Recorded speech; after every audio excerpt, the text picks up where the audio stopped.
L'autre aspect de l'actualité nous amène aux activités du corridor central.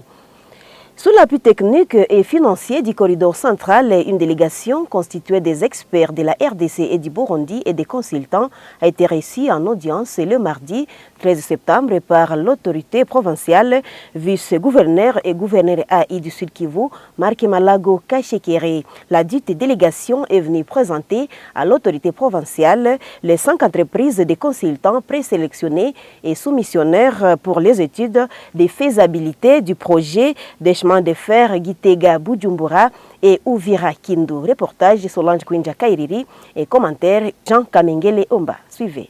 Selon l'ingénieur Paul Lukunja, expert de la République démocratique du Congo, le tracé a tenu compte des zones tellement importantes sur le plan économique et social. S'agissant de la République démocratique du Congo, le port de Kalundu constitue le kilomètre 0 et la ville de Kindu le kilomètre 570 avec une bretelle de 91 km qui va de Kama jusqu'à Shabunda. L'ingénieur Paul Lukunja donne ici les données techniques de ces chemins de fer. Nous avons besoin des points à mesure d'apporter le trafic au chemin de fer.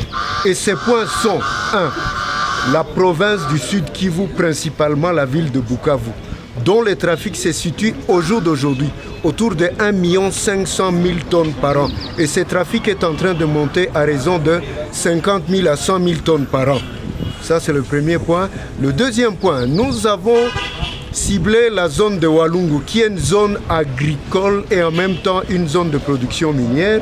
Nous avons ciblé Mwenga. Nous connaissons tous, si nous rentrons dans les documents intitulés « Perspectives économiques du Zaïre », vous allez trouver tout ce qu'il y avait eu comme production dans les temps. Mwenga, Kamituga, Shabunda et également les projections qui suivaient. En d'autres termes, entre Walungu, Mwenga, Shabunda et Kamituga, la production que ces régions parcourues, desservies, vont devoir apporter à la voie ferrée au stade actuel de potentialité, nous sommes autour de 500 000 tonnes. Et si nous regardons maintenant la réalité, le tonnage est autour de 200 000 à 300 000 tonnes.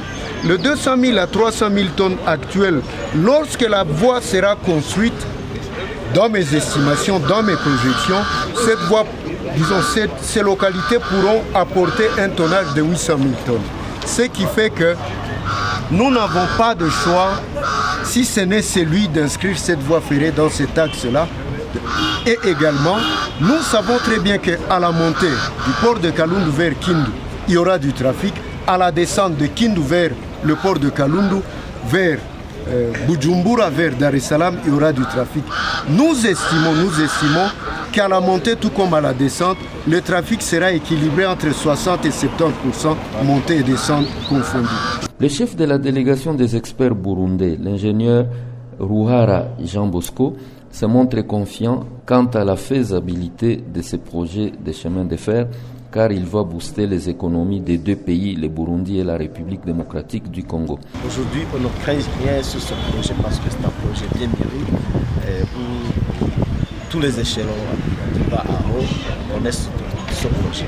Étant l'organe technique et financier du dit projet, le corridor central encourage l'engagement des gouvernements dans la matérialisation de cette infrastructure ferroviaire de performance. Pour le plan technique, il n'y a pas d'inquiétude parce que ici nous sommes avec les consultants qui vont mener l'étude de faisabilité. Tout en soulignant aussi que ce projet de chemin de fer sera électrifié. Alors avec l'électrification du chemin de fer, nos pays seront engagés à réduire au maximum l'émission de gaz à effet de serre. Après la République démocratique du Congo, cette délégation va se rendre au Burundi pour aussi visiter les tracés de ce côté-là.